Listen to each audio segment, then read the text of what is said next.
I'm starting it because if we're gonna have this conversation, then we definitely gotta. Okay, well, the weapons is an example of a trailer like at a movie actually doing its job because I knew nothing about that movie, and I saw the trailer for it at the movie theater before I was seeing, I forget, maybe Superman or something, and I was like, oh shit, that looks really good, and I probably would. Yeah. That's probably not something I would have caught on my algorithm without that Yeah, happening. but my thing with weapons is I could have sworn that somebody said it was based on a true story or that it was based on elements of a true story. I thought that was like the whole drive. And then I looked it up afterwards and it's not at all. So I don't know where the fuck I got that from. Like You I dreamed thought it. I thought the missing kids portion was based on something that actually happened. But yeah, I wanted to, without giving spoilers, because I'm assuming Trey, it's a horror movie. Are you gonna go see it? I'm gonna go see it. I think it looks good. Yeah, yeah. Okay. Well, I'm without getting a little spoiling more it, into my horror time. You know, really? I think it's a direct influence of the Twos of Views. But Okay. I mean, I'm more open to it than I was before. Okay. Anyway. Yeah, without spoiling too much, Amanda and I just got back from seeing it. We saw it earlier this afternoon. And I thought it was, here's the thing. I thought it was really good. I still think it's very overhyped because the way people were talking about it was like, this was the greatest horror movie since Sinners, which was the greatest horror movie ever created. So like, and I still haven't seen Sinners, but I enjoyed it, but I went in, I think, expecting more from it. You know, what did you think, Anthony? Yeah. Did you go in with high expectations? I went in as blind as I could be. I mean, obviously knew there was a story around kids going missing, but yeah, I think you start to see trends everywhere where like the newest horror movie is the scariest horror movie or the greatest horror movie that's ever been released, you know? So Right. I don't buy into any of that hype. I try to not see any reviews or like my algorithm shows me shit literally like the day of the release of like it's 90% on Rotten Tomatoes or whatever. Like that does I don't even want that here because it's inevitably going to influence it, but I thought it was a great story. Like it's an original story, which those are kind of rare to come by.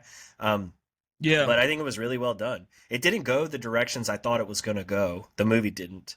And I'll just kind of leave it at that. But I like that. You know, I mean, like keep people guessing, keep people on their toes, you know, versus I don't really give a shit what the publisher or whatever has to think until I see it. And then I can gauge their opinion Right. on my opinion and go from there. But it's hard to go in blind to things. I mean, Trey's seen me bring headphones into the theater. I try to bring like He does be doing something that. something to just suck me out of this moment of trailers. And you know, AMC finally is now saying, you know, the movie starts 25 to 30 minutes into the after the Right, time start that you're time. buying a ticket for, you know, which is bullshit anyway. Yeah. But like, shit, I wish that they would do the viewer a service, you know, and say, hey, look, give me a fucking vibrating thing, you know, that you get at a restaurant if you're waiting for a table. Set that thing off when the movie is about to start, and I will be in my seat at that time, you know. But otherwise, it's That's like, actually a good idea. hey now, right? Yeah, I mean, it is a good idea, except the entire world runs off of marketing and advertising, and the Exactly. number one thing they want you to do is be marketed and advertised towards. yes. So, and Yeah. that was kind of, You know. Well, I mean, go ahead. Would you pay extra money to have that feature? No. Would you pay $5 extra for a movie? I would pay $5 extra for a movie that had absolutely no advertisements or trailers and like just started the movie. 100%, I would pay $5 more for that. Absolutely. As long my whole No thing questions is, asked. I just need to know when it's going to start because I don't want to waste time. And also, I have a little pre-movie ritual that involves let's say a nicotine pen. We're in Alabama right now. They're Uh-huh. starting to pass Yeah, laws yeah. like crazy, right? But my ritual you're is right. I want to be in the parking lot. I want to walk straight in. I want to get to the movie theater, and I want to sit as everything is starting. You know, so it's Yeah. hard to time it out. But now I just wait. Trey corrected me. It's not Kate Winslet. Who is the female actress on the? It's Nicole damn it, Kidman? now I can't remember. Nicole Kidman. Yeah, Okay, it's yeah, Nicole so- Kidman. Oh, the For AMC AMC's, commercials? Yeah. The moment you hear Yeah. Nicole Kidman's voice is when you should be walking into the theater. 'Cause that's when Right. But Yeah. it's worth Yeah, I seeing mean, for sure. I even went. I texted y'all today. I mean, we started an episode of Mad Men that we really wanted to watch, and like, it was supposed to start at 1:20. We left the house at like 1:30, and the movie theater's like 5 minutes away. So we were sitting down 22 minutes past the start time, and there were still trailers going. I was like, dude, I don't know how else to fucking do this at this point. That's the second movie I wanted to talk about was Trey, Fantastic Four. So I don't know if Anthony's gonna see it, if he plans to, if he cares about spoilers. But for anybody else, we won't go into spoilers. But Trey, what do you think? Best Fantastic Four movie of all five Fantastic Four movies? So I did rewatch the Fantastic Four movies, like just kind of in the last month leading up to this one. And yeah, this is definitely by and far the best Fantastic Four movie. It's probably a top 5 Marvel movie ever. It's great. Whoa. Yeah, it's up, dude. It's great. They finally do something different, like actually commit to like doing something different for the first time since like Guardians of the Galaxy, which I love those movies too. I think you don't like them from what I remember. Yeah, I hate them. Yeah, that's right. You hate fun? That's all right. Do y'all know okay. who's okay the director fun, of the yes. Guardians of the Galaxy movies? James Gunn does all 3 of them. Gotcha. Okay, that's who it is. Speaking of Gunn, did you know that Gunna came out with a new album this past weekend? Fuck yeah, baby. 1 of 1. Yeah. Don't, Anthony, I was going to ease you into Gunna. I did not bring a Rides or Dies, but one will be coming. One will be coming from the hip hop savior. Back to Fantastic Four. I thought it was excellent. I thought the commitment to like the different world and like the retro future thing was really cool. I think all the actors do a great job. I think it's like very like humanistic. It's a great villain too. Like Galactus, like actually being Galactus rather than in the original Silver Surfer movie is pretty cool. Yeah. So yeah, I really enjoyed it. I liked it a lot. I thought the retrofuturism was great. I thought Joseph Quinn was great. Of course, I think he rocks. But I mean, so you're putting that above Iron Man 1, Winter Soldier, Infinity War, Endgame. I'd probably go Endgame's number 1, obviously. Right.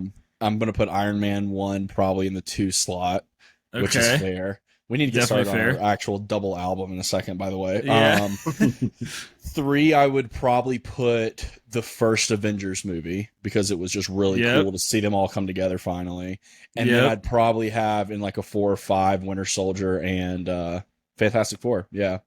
And then like after that, I'd probably have like Civil War, and there's like a couple other great ones. But you know, I'd be loving this Marvel shit. You know that. I think when we do our in-person marathon where we're going to spend 3 days straight with each other in some location, some destination, that we should review every single Marvel movie leading up to Endgame, and then we can stop after Endgame. Anthony will kill himself, and you and I would fist fight. That's how that's going to end. As long as you promise me one day where I get to curate that day, okay. I'll sit through some Marvel movies, but y'all better strap in for that day. No deal. I'm not taking that deal. All right, ladies and gentlemen, welcome back to Totally Biased Music and Movies. It's Blake, Trey, and Anthony, and today we're doing, as you can see behind me, Anthony, are you on widescreen? I can see. This is All Eyes on Me. This is my new bit. This is what I'm going to do for the new episodes. We're reviewing All Eyes on Me, double album, Tupac, Trey pick, and then we are doing the Taking of Pelham 1, 2, 3, Anthony pick. But yeah, Trey, tell us why you picked All Eyes on Me, because didn't you get Spinner's Choice? I believe you got Spinner's Choice, and you still chose to do All Eyes on Me. I could be wrong about that. I could maybe my think I got the rap album, the '90s rap album, but I'm not positive on that. So, but hip hop classic. Yeah. Thank you, archivist Anthony. So we also had, like, in my last album pick, we had either like 90s hip hop or something. I also had this album pick for that. So I had this like both times. And this is like an album that, you know, that store in Helena that was like a used video game store. It's right next to the Publix. One time Play It Again. No, it wasn't Play It Again. No, that's I know what you're talking about, though. I know what you're talking about. There's like, it's like a GameStop, but it was like a local GameStop. Like it was individually owned. It's still there, by the way.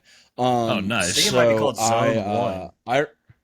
Yeah, that's exactly what it is. That's it. Nice. So when I was like 15, 16 years old, I walked into Zone 1 to buy like a video game or something. And I looked to the right and they had all these used CDs, and I was like, oh shit, and they were cheap. They're like $5-10 or whatever. And I was a relatively broke high school kid, and I was like, oh, I'm gonna buy a bunch of CDs. So I went and bought like a ton of different CDs. And All Eyes on Me was one of them, and it was the double CD, and it stayed in my deck pretty often. I remember specifically listening to it driving out to Thomas Lowry, aka T Low's little lake parties that he used to have. I think you were probably in attendance for a couple of those, Blake. Dropping first and last name. Fuck yeah. Sorry, we have like 12 people that listen, so shout out T Low.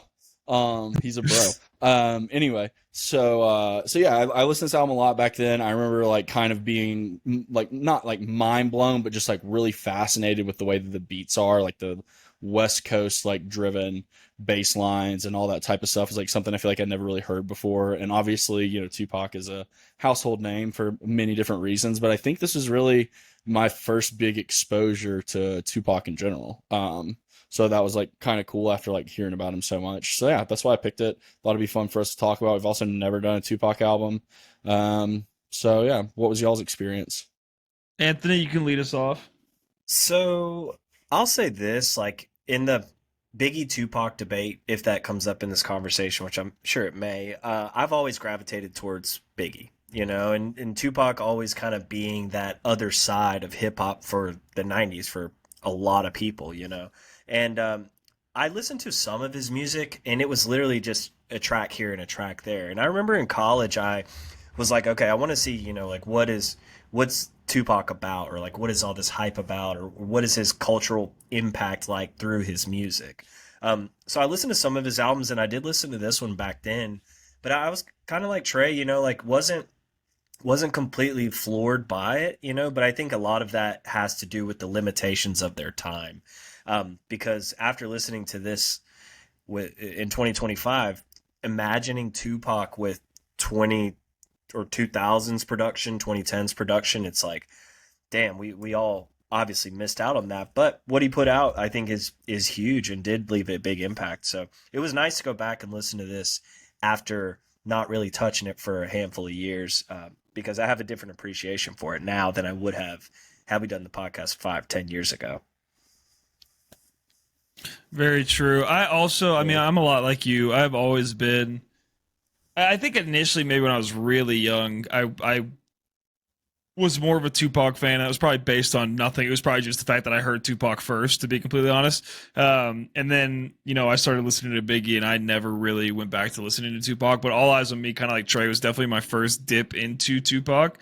And there's some songs on here like Ambition as a Rider. Obviously, there's a California Love remix on here, Only God Can Judge Me. Those are songs that I remember playing religiously when I was like 14 years old. You know, life was pretty tough in the suburbs of Alabama, so I felt like I related really well to what Tupac was going through. But yeah, I mean, it was nice to go back and revisit. But I'll say this, and this doesn't really spoil much, but like, there's so much bloat in this album, man. Like, so much bloat. And like, I appreciate what he was trying to do with 2 discs, right? And there's a lot of good music on here. I'm not going to deny that.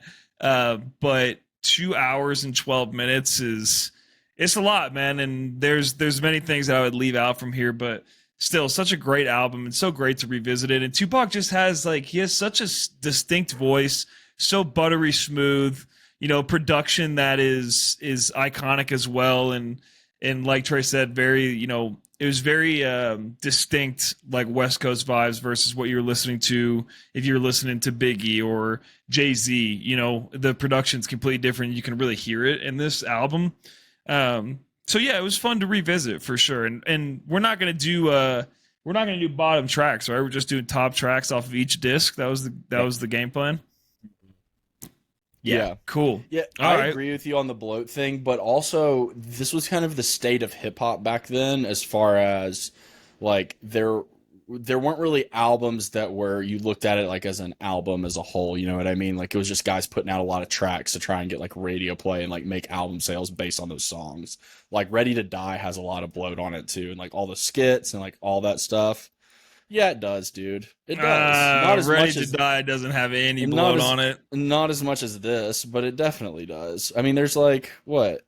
There's 19 tracks on that album. You're telling me there's no bloat on that? There's no bloat on Ready to Die at all. Okay. In my humble opinion. I mean, that's how I feel. And I also Sure. wouldn't say that about like The Chronic, right? Or 36 Chambers. I wouldn't say that about either one of those. Would you say that about those? I would say that about the Chronic, not about 36 Chambers. The only we lost Anthony. I will say the only bloat and Ready to Die is the interlude "Fuck Me," where he's having sex with somebody. That one, you are right in that sense. I could do without that track. You know what's wild is that track has 8 million listens. 8.5 million listens. 8.5 million times people be like, "Yeah, I'm gonna let this ride." I have it blocked on my Spotify so that it won't even play it when I listen to that I didn't know album. you could do that. Yeah, you can like mute songs permanently so they don't show up. Yeah, but I guess I get what you're saying. Like, you know, just throw shit at the wall. It's not like I don't think there's really like overtly bad songs in really either one of the albums. There's just songs I could do without. So I would understand like, hey, you know what? Put it on there. If it catches on, ends up as a radio play, then it is what it is, you know? It's also like the putting your homies on aspect too, I think. But Anthony, you back with us? Good. Yeah, I'm back. I don't know what happened to internet in Alabama. Check it. I did want to ask you, and sorry if you said this, but what do y'all mean by bloat in an album? Is that like filler? Yeah. Yeah. I would say that. Filler. Like, you know, there's just tracks that you could do without, right? That you think shouldn't be there, that aren't necessarily bad songs, but it's like when you're trying to fill an album, you make it 2 hours. It's like, could we have cut this down to an hour? You know, stuff like that. Like 25% of the Carter 6. Gotcha. Like 75% of the Carter 6. We still depending on who you ask. Yeah, depending on who you ask. Anthony, but let's get into the Carter 6. Sorry, I know I'm like taking off on tangents today. No, that's okay. Did you like the Carter 6, Anthony? Well, I'll say this: if the Wheel of Fate and Time decides so, we will all talk about it. So I just want to leave it there. Oh, all right. Now I'm pulling for teaser. it. Drop the teaser. Yeah. All right, Trey, launch into disc 1 top tracks for us. Disc 1. I'm just gonna start out with the first track. Highly listened to, one of the more popular tracks on the double disc album, Ambitions as a Rider. That song just slaps. It opens up this album perfectly. It puts you in the exact mood for what the rest of the album's going to be. The bass line, super funky, very recognizable. That like breakbeat type of cut situations, very West Coast. So yeah, Ambitions as a Rider is my number 3. I then have Only God Can Judge Me. Also just another kind of classic. I went a little bit mainstream on this one, on this first disc at least. But like the use of like the auto tune is really cool on that track as well. The rap and forte verse is actually pretty sick. I actually like it a lot. And then like Tupac's like hook is very, very classic. So that one. And then my third one is I Ain't Mad at Ya, because once again just kind of rides. Featuring Danny Boy. And the next track also featuring Danny Boy. Danny Boy's all over this album actually. I think he has one. Yeah, he has 3 tracks on here. So Danny Boy must have been a tight friend of old Tupac Shakur's. But yeah, I Ain't Mad at Ya has like a cool little storytelling going on through it, just like talking about, you know, obviously living in the tough streets of Helena, Alabama, which is where he was from. So a lot of people don't know that. A lot of people don't know that. Yeah, so those are my top 3 for the first disc. Nice. Anthony, what about you? All right. So for my number 3, I had Ambitions as a Rider. I love that track. That was like that was the one that was being played a lot when I was young. But instead, I want to make that an honorable mention, and I want to put two of America's Most Wanted at my number 3. Snoop and Tupac, literally ain't nothing but a gangster party up in here. So that song is fucking sick. Also, Young Snoop. You know, Young Snoop is a whole different cat, and I think it's kind of comical to hear him in the 90s.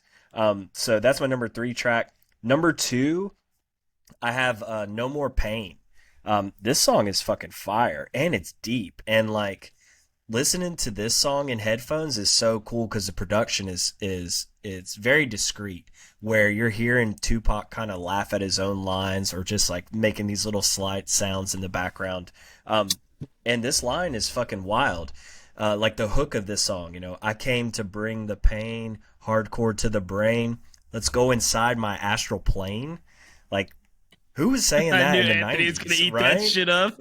Dude, I'm all about it. Like, and I had to re-listen. I had to re-listen with the lyrics in front of me to pick that up because I just got so lost in that song itself. But like, fucking Tupac's deep, man, deep in the '90s. So, no more pain is number 2 for me. Number 1 track on this album, and this is one I used to listen to a lot as well, is Life Goes On.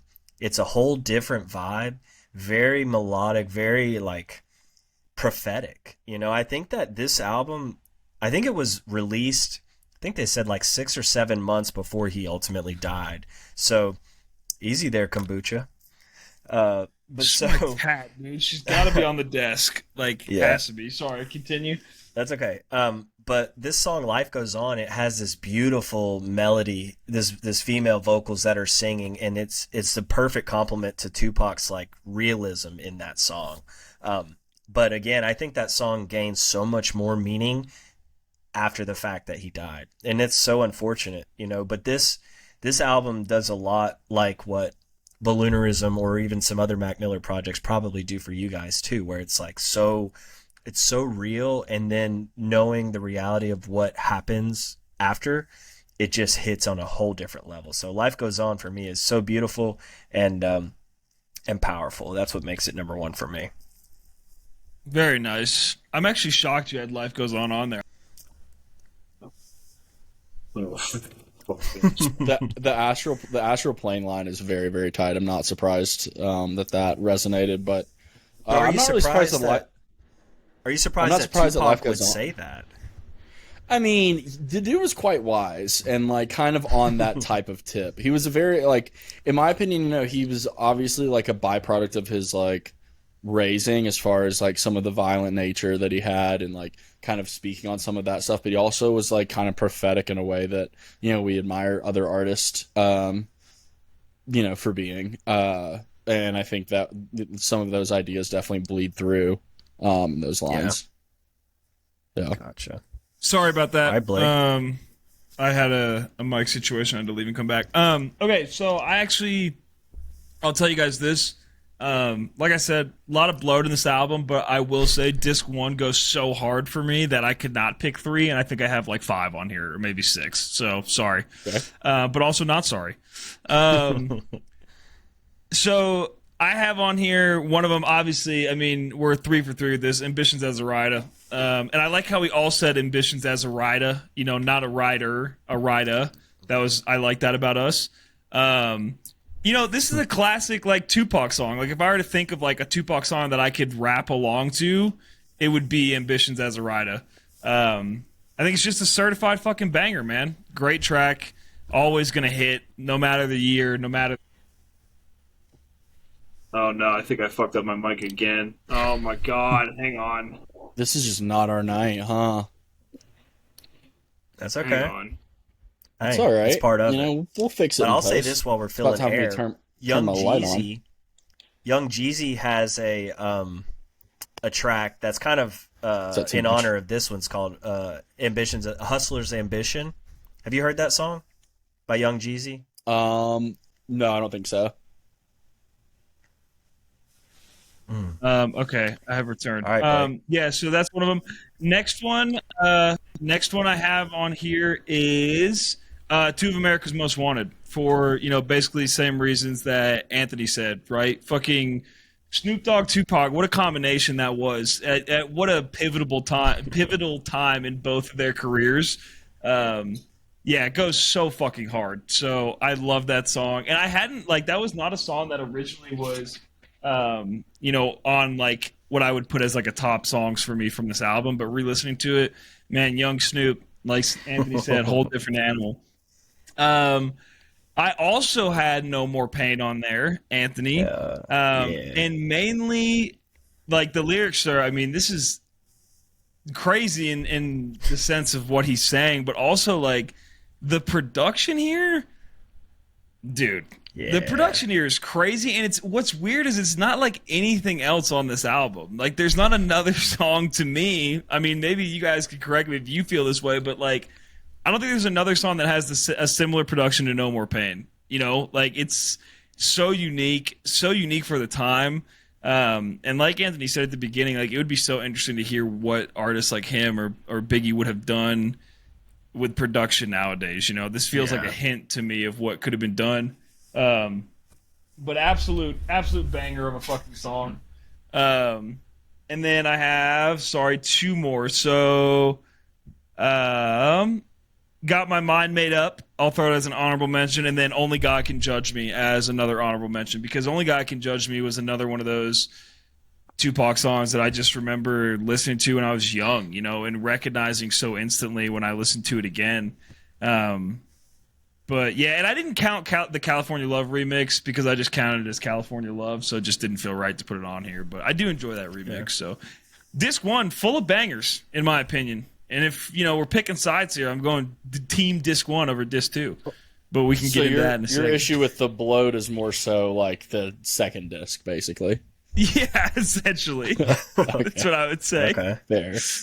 All right, Trey, let's get into disc 2. What do you got for us? Is this light too much, or like is this okay? I like Anthony, it. I'm using your light. Yeah, all right, cool. It's starting to get dark outside, so I know I wasn't getting as much natural light. Yeah.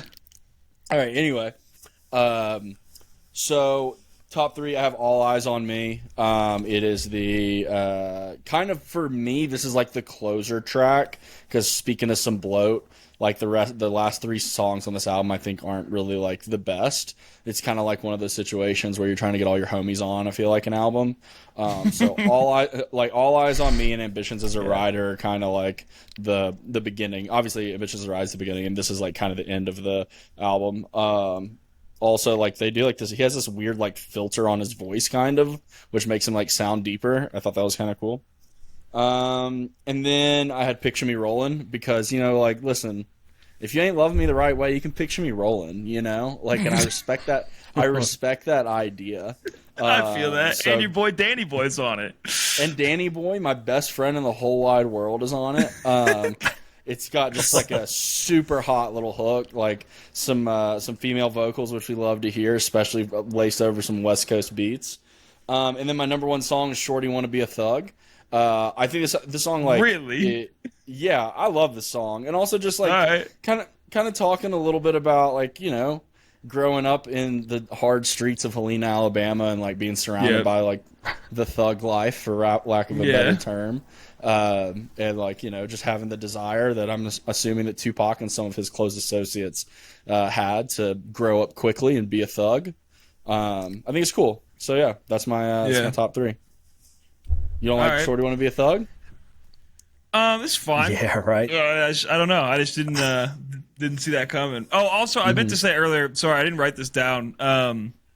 With Got My Mind Made Up, I meant to say the Method Man and the Redman verse specifically on that song, because Method Man, God, that guy.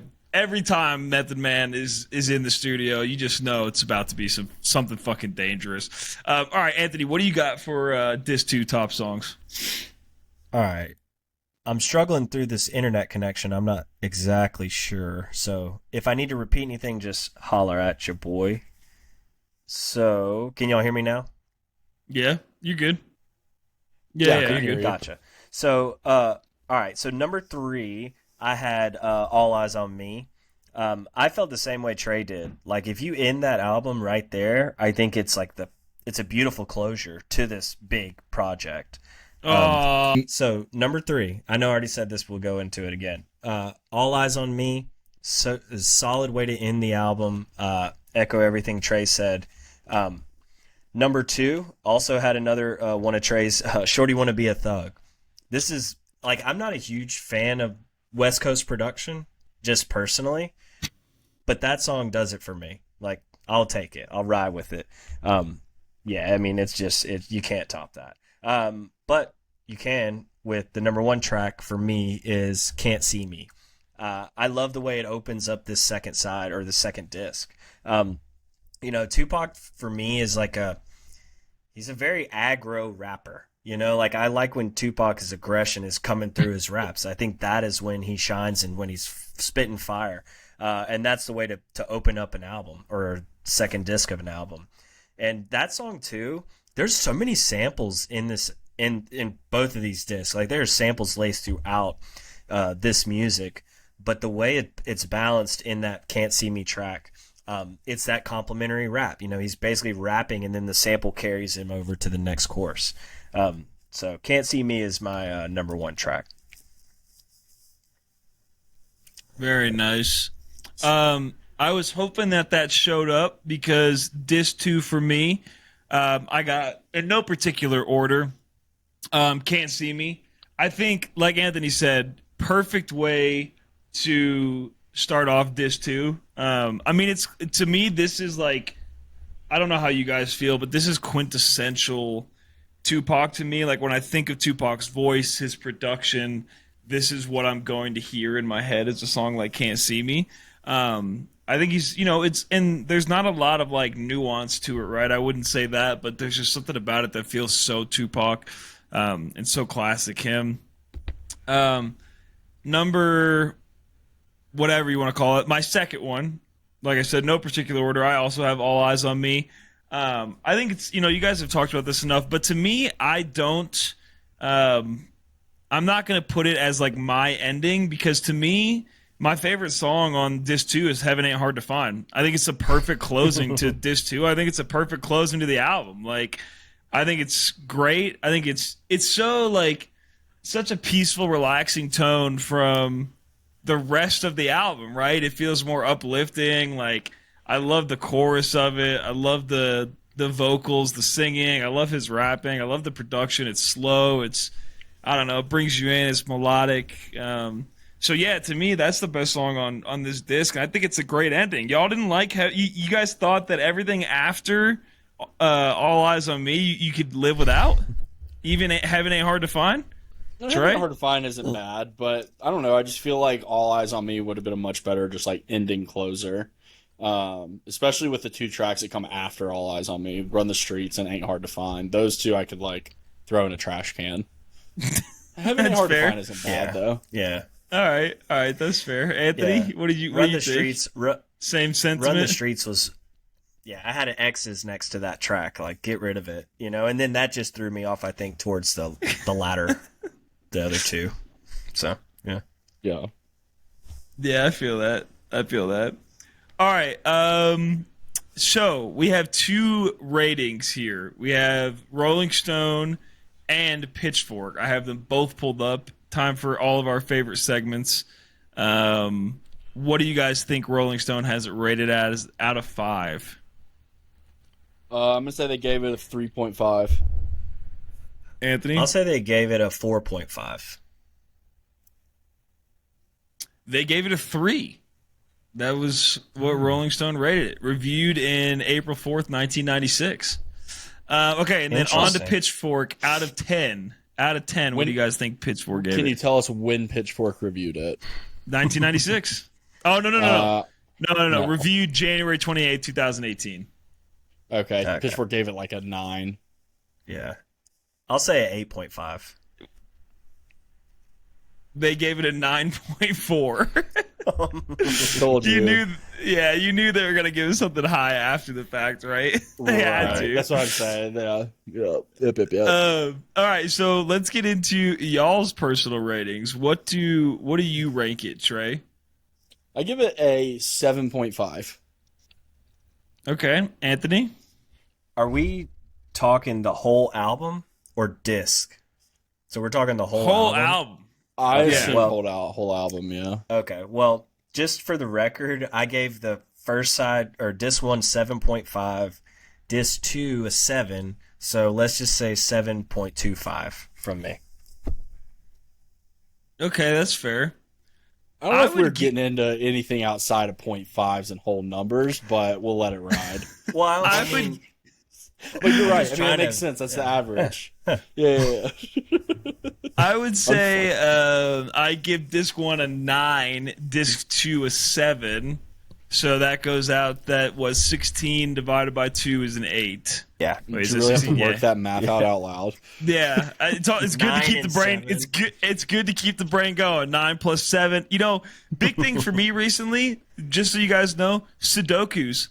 I've been rocking through Sudoku's. Got to keep the mind going. That's a little pro tip for both of you. If you need to, Trey, if you're getting stagnant, afraid AI is going to take your job, I'll tell you right now, AI can't solve a Sudoku like you can.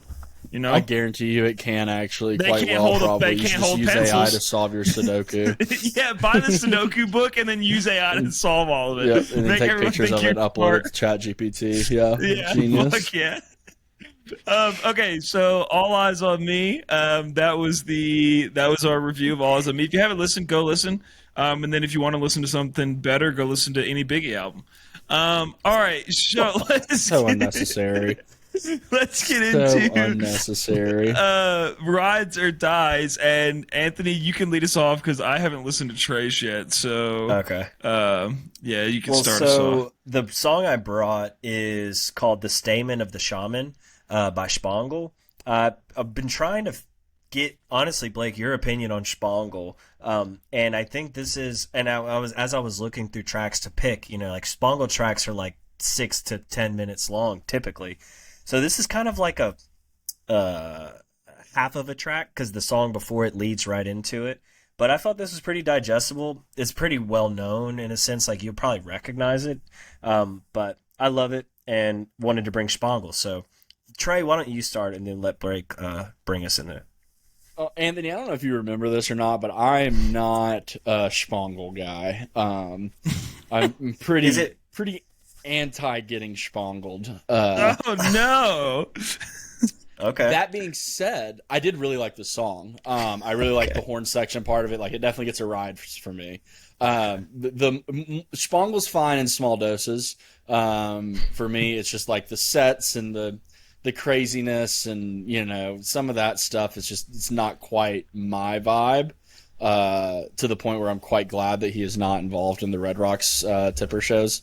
But I respect what he does. He obviously has a cult-like following and people really like him. It's just never been really for me. And honestly, I kind of thought that you were also on that same wave. I thought that you weren't a fan of Spangle either. That's not the case. I'll say this, like my Spangle history was seeing live sets from Simon Posford, and there would be different types of sets that I would see. Like, I would see the real world-like music that this song kind of provides. It has a horn section. It has a lot of, carnival-like atmosphere. But then the other types of sets I would see would be very heavy trance, like Goa trance, like so fast, so in your face, and so overwhelming that it was a big turnoff for me. I haven't seen him do That's a lot of typically those what I've seen sets. and did not care for. Right. Yeah. So I mean, it Sorry, is something now where I can get on board with it if I feel it's like not so one-sided of a set. And his sets now are very kind of going different places, so I enjoy it now. Gotcha. Okay. But yeah, rides for me. I like the song a lot. Blake? How about wait, hang on. How about she shit on my pong till I old? Does that work? How you feeling about that? Is that anything? Is that why you're just laughing to yourself? Yeah, that's kind of what I was thinking of. Is that anything? Or maybe she spong on my ole until I something? I don't know. Trey, you'd have to finish that one off for me. I don't know. I mean, I think there's something there. There's something there. There's something there. There's something there. Keep trying. I like she on my pong till I old. Because all of it kind of makes sense. Man, you really thought that was funny. I'll keep blowing that one around. Oh fuck, so good. Yeah, songs and absolute rides for me. I'll say that. Yeah. I don't know if I had to have seen Spangle somewhere, right? Like somewhere in the Trey's fucking me up. I got to imagine somewhere in the Electric Forest, Bonnaroo, like the times I've gone, I've seen Spangle. I would have to imagine. Trey, you're normally like my festival fact checker. What do you think? Do you think I've seen Spangle? You've probably seen him maybe at Electric Forest. I can't remember if he's played Bonnaroo in the last few years, but Yeah. Anthony might know better than me.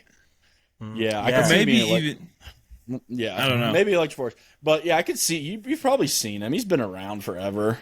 Yeah, I don't know much about like his shows. I don't have a strong opinion on him, but I do enjoy the song. It's funky, it's weird. Something I can get. So it's one guy. Is he? I don't understand. Is he like a It's DJ? Is he what? it was two guys, Okay. and one of them was I think probably like more of the creative leader, right? Anthony, is that fair to say? Of So Raja, yeah, so I'm on a little delay, so forgive me if I'm waiting to make sure I'm not stepping on words. But Raja Ram is a wizard. Like he's ageless. He'll never die. He plays a flute. He's a character in the Spangle universe, you know. So those two, I think, wrote a lot of the Spangle music. Right? There's live instrumentation on a lot of it, so there are other musicians coming in and playing too. But in reality, I think Spangle as the brainchild between Simon Posford and Raja. But more recently, he's been performing solo because I mean he's basically mass mixing everything. Like he performs on like a 32 or 64 channel mixer and is just bringing elements in and out. And then there's also a live band show that happens every blue moon. I mean, there's a lot of great footage. There's DVDs out there of Spangle live. they do like whole like carnival stuff on stage. Yeah, it's wild. It's Yeah, awesome. Nice. Yeah, I could get with that. Yeah, yeah. yeah. Okay, I'll go next. Trey, you can close us out. So I chose, and Trey probably knows why I picked this. I went way, way back. We're gonna go. I'm gonna take you back. We're gonna go all the way back. It is a song called "Prom Night" by Chance the Rapper, and Chance the Rapper has, I think, he has gone very, almost to the level of Cage the Elephant and Arctic Monkeys has fallen off. He's fallen off hard. Trey, do you think he's fallen off more than those artists that I just mentioned? I would say arguably, definitely more than Arctic Monkeys, and probably more than Cage the Elephant, only because of the amount of potential that Chance the Rapper had, both Very true. commercially and critically. True. Okay, yeah. that's fair. So I went way back. I went back in time to a time where Chance was very good. This was off of his first project, 10 Day.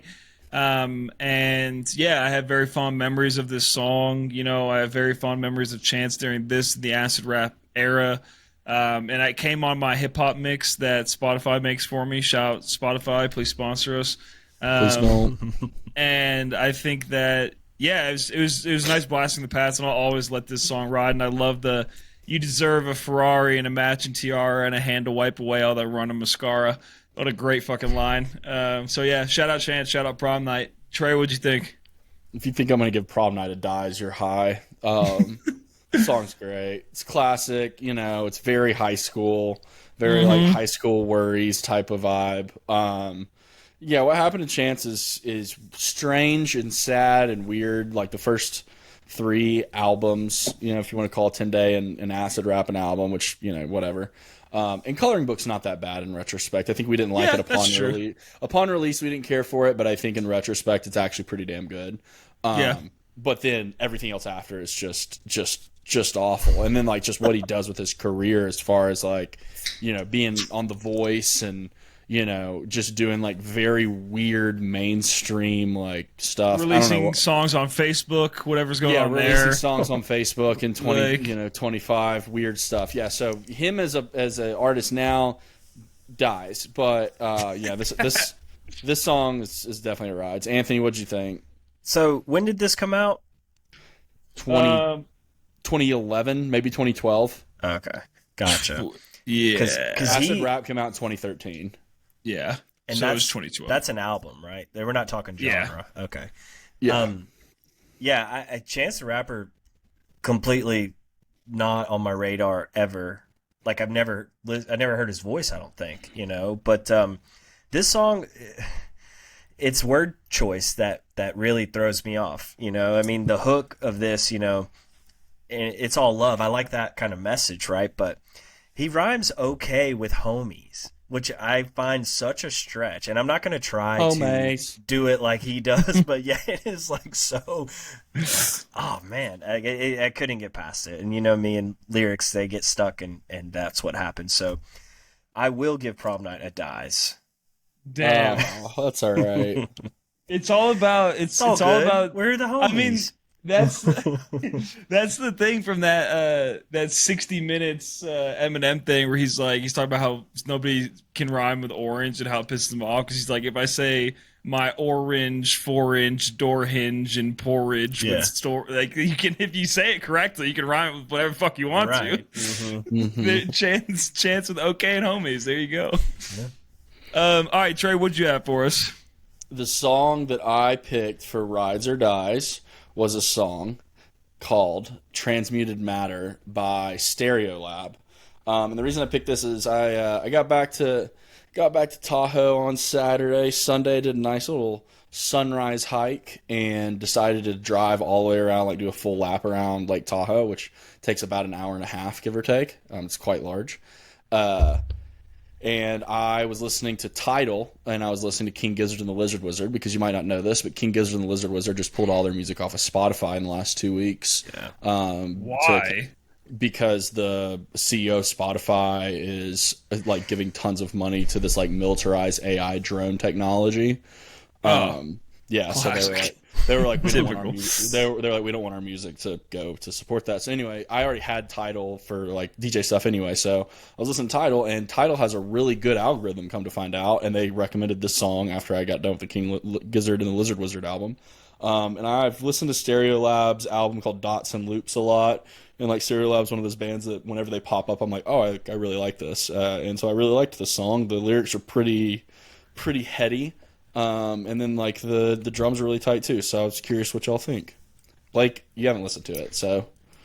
No, I did. I was listening to it in the interim. I really like the vibe. You know what it kind of reminded me of? Damn, they really did take all their music off of Spotify. That's fucking crazy. Yeah. You know, we're getting into the late seasons of Mad Men right now. So we're almost to the 70s. I think we're in 1969 right now. So people are growing long sideburns, long hair, big beards. People are getting mustaches. And for some reason, this kind of transported me to like a 70s ad agency vibe. Like I could feel it or hear it. Like right in like an office, or like even if they used it in a scene in Mad Men. I really liked it musically. Didn't care for the lyrics. Didn't care for his voice. But I did love the music, and for that reason, in that setting alone, I'm giving it a rides. And also, Stereolab reminded me of a very popular early on NPR podcast called Radiolab that I used to fucking love, and that was like back when I was in high school. So that also is partially why it gets a rides. Yeah. Okay, I'll take that. Yeah, shout out Radiolab. But this also totally gave me 70s vibes. Basically opening scene in Pulp Fiction vibes. Like I could start a movie with this song, and I'm in from there. So definitely give it a rides. Also, I was peeking the track names on this album, and they're hilarious. They're wild. Like Electric Teeny Bop with an exclamation point. SM Plastic Creeping Eruption. I almost said that one. I was hoping. I mean, these are hilarious. You know, so these guys are interesting. And this album came out this year, Trey. Yeah, it just came out. Excellent. If you haven't listened to Dots and Loops, you would really, really enjoy it. I have it on vinyl, but Wafer chewed up the corner.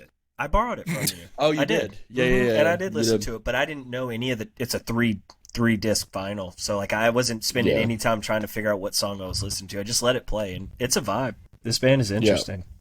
Yeah, they're cool. Nice. All right. So, well, before we get into the movie, I just want to say, Trey, I thought we were bringing back Trey's terrible Threads takes. I'm ready. I'm ready today. Are you ready? Oh, okay. I'm ready. I got him. All right, we'll do it after the movie. We'll do it after the movie. Yep. Don't come at me, baby. So we did the Taking of Pelham 1, 2, 3 because Anthony landed on a remake of an old movie. So he picked the Taking of Pelham 1, 2, 3, the 2009 version. Was it 2009? Yes. Yeah. John Travolta and Denzel Washington. Tell us a little bit about it, Anthony. Why'd you pick this one? Well, I didn't have a lot of options, you know, and it was really. I had a question for you, Blake. Was the remake a trap for me to pick The Gambler? No, I didn't know that was a remake. Okay. I didn't either. I fucking love Is that that a movie. It may or may not be, or there could be another Gambler movie. Who knows? But it was really between Taking of Pelham and The Secret Life of Walter Mitty. But I went to the thrift store like a week after I had made the pick and found Scarface in there. And Scarface is a remake of an original Scarface movie. So had I go back in time, I probably would have picked Scarface. But this movie's wild because you get to see John Travolta just go fucking nuts. And at that time, we hadn't seen a lot. We've seen John Travolta do weird roles, like I think he did Hairspray around this time, but like this was a go back to fucking Crazy Town, and it's a train hijacking movie. It's got New York splayed all over it. It's ironically similar to Inside Man, which is a movie I picked in the past too, but just a different approach to communicating with hostage negotiators or things like that. But this movie was wild, and it was just as crazy as I remember, and it has some funny moments in it too. Like just John Travolta's just bipolar character, I think is an interesting case study. But yeah, it was good. Nothing crazy to really bring to this breakdown. But curious. I know Trey said he had seen it, but what do y'all think? Well, I have to correct myself because I said that this was the movie that turned off in the theaters and we had to go see She's the Man. I don't know if y'all remember that. Yeah. But that was actually 3:10 to Yuma. And in my defense, they're both number-based travel train movies. Okay. So I'd like to say it's not really my fault that I fucked that up, but I had actually seen the movie. I think this movie's great. It's everything you kind of want an action movie to be. It's a little goofy, and yeah, there's some interesting plot hole type decisions, like the fact that guy's just on Skype with his girlfriend the whole time with the laptop pulled up. I agree. Bro, the thing's if the guy he really looks down at him, there's the laptop sitting right there, on a full on video feed. So that was a little goofy, and then John Travolta just being just kill me, that was kind of the end was what a little. What other options did you have at that point? I don't know, man. He could have. First off, why are you gonna stand behind a chain link fence and the guy's 50 yards away and hold a gun, and he's holding a gun up you, and you not pull out your gun? You're the criminal because here. He didn't want to kill him. This guy's just a civil servant. Yeah, I just don't see John Travolta having this conscience. I mean, he just stone cold murdered 2 other guys. He doesn't really care about Garber. But Garber? I think it was still great. Yeah, and that was his name, right? Yeah. Yeah. But it was still really good. And first off, James Gandolfini, Tony Soprano coming in as the mayor. That's my favorite part. He crushes it, and it's just always great to see James Gandolfini in anything. Always. And I mean, in The Sopranos, sure, but anything outside of The Sopranos, just that's Tony. You know what I mean? So that's cool. Yeah. But yeah, so overall, I liked it a lot.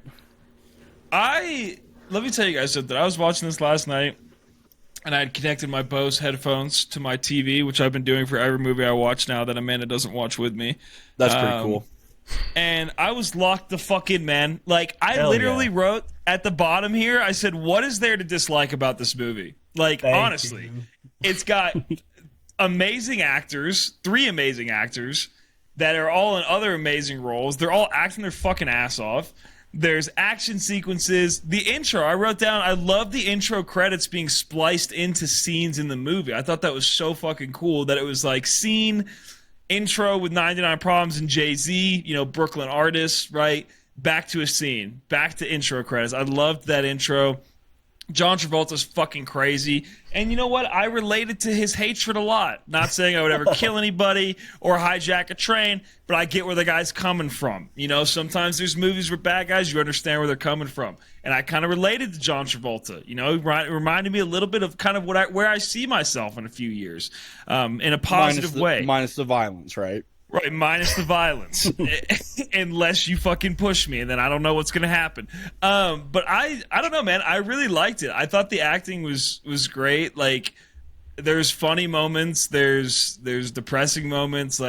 I love the scene where Denzel's character is getting on the helicopter and they're arguing about what size milk to get. And he's she's like, you need a gallon. He's like, why do we need a gallon? And then she's like, just get a gallon. He's like, all right, I'll get a half gallon. And that was the end of the conversation. I think that is perfect. But yeah, man, I really enjoyed this movie and I hadn't seen it in a long time. I think the first time I saw it, I was a kid because I saw it when it came out. So it's I'm looking at it in a whole new lens and it's basically, and it's a heist movie, right? Yeah. So it's an action movie, it's a heist movie, it's a drama.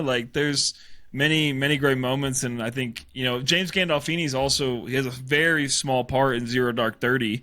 And I just Oh love yeah, I seeing. forgot about that. Yeah, I just love, and he plays like a similar, like dressed up the same, glasses, like acting kind of like the the lead guy. And I think his character in this is great, man. Rest in peace, Gandolfini. But great pick, Yeah. Anthony. Thank Super you. great pick. I'm glad you picked it. Yeah. Yeah, Good pick. I mean, there's a lot to this movie that like is not dove into. Like truly, John Travolta's motives are just kind of like glazed over. He's looking Yeah. at the stock market and stuff, so it's not super in depth. Denzel's backstory of his potential taking of a bribe and stuff like that can all be like, if you look at it through with a magnifying glass, you're gonna find the holes. But I think for what the movie does, it's a fun ass time. Yeah. So No, I'm glad you 100%. dug it. 100%. All right, before we get into the Wheel of Fate and Time, Trey, it is time for the return again of Trey's terrible threads takes. What do you have for us? All right, I got a couple for us. All right. All right. The first one is from Mr. Drew Landry. It's from 3 hours ago, so this is a freshie. I shit. keep seeing ads like Weapons is now in movie theaters, and it's like, bro, this is America. Weapons have been in movie theaters for years. Hey, that hits real close to home considering the theater that I go to in Aurora, Colorado, the That you one that just is right installed next to movie my Weapons house. at. Yes, Wow. that I thought about one. that, Everybody actually. knows. Yeah, there you go. Yep. Fuck, that's Um, good. Our second one. Okay, first off, do you guys know what Labubus are? I don't know what the fuck that is. I keep seeing that word though. Okay, so here's what it is. It's a little stupid, like, stuffed animal. Like, it looks like Okay. a little, like, a Furby type of deal. That's Okay. all it Has is. big I eyes. just- I Has just- big eyes. Yeah, kind of. They're, like, weird. Anyway, this one says, buying Labubus from TikTok Live while our leaders militarize the Capitol is one hell of a Fall Out Boy song. It's so true. I The name know. of an album. Literally. All right, and then I have, hold on one second. I thought I had another one. Okay, this one's from Margaret Carey.